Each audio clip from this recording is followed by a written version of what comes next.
Amahoro y'Imana, nshuti bavandimwe mudukurikiye muri uyu mwanya, muri kumwe na Innocent Musabyimana. Kristo Yezu akuzwe. Tugiye kubana mu kiganiro gifite insanganyamatsiko igira iti kugeragezwa na shitani. Mu buzima bwacu nk'abantu duhura na byinshi bitugerageza bigamije kugira ngo bidukure mu murongo Imana ishaka ko tugenderamo.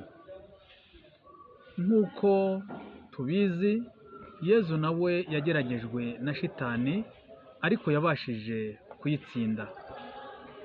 Yezu agomba kutubera urugero tugomba gufatiraho igihe natwe duhuye n'ibigeragezo, bityo ntidutsindwe nabyo cyangwa se ngo dutwarwe nabyo, ahubwo twibuke ko tugomba gusenga tukiyambaza Yezu, tukamusenga akaduha imbaraga kugira ngo natwe tubashe gutsinda ibitugerageza hano ku isi.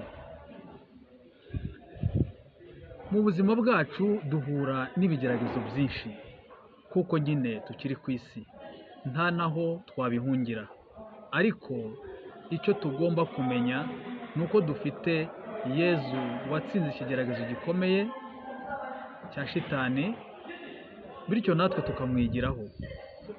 Mu kugeragezwa kandi niho ukwemera kwacu gukomerera, bityo tukarushaho kugushimangira ndetse kukarushaho gushikama bitewe n'uko twabashije guhangana n'ibishobora guhungabanya ukwemera kwacu.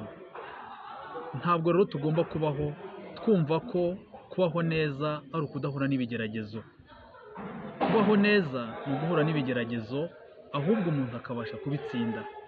Kandi nta kinanira Imana igihe cyose dukoresheje imitima nama yacu, tukayoborwa n'umutimanama, nta kabuza Nyagasani azatuyobora inzira ndetse aduhe n'imbaraga z'uburyo tugomba gutsinda ibyo bigeragezo. Nshuti bavandimwe mwari mudukurikiye muri uyu mwanya, nongeye kubashimira, nongera kubibutsa ko tutagomba kugira ubwoba bw'ibyatugerageza byose bigamije kudukura mu murongo mwiza. Tugomba guhagarara gitwari, tugashikama kandi tukibuka ko Yezu yabitsinze kandi tukamusaba imbaraga kugira ngo natwe tubashe gutsinda. Ikiganiro nk'iki tugisoreje hano, mwari kumwe na Innocent Musabyimana, mbaragije mwese Imana kandi mbasabiye umugisha mu byo mukora byose.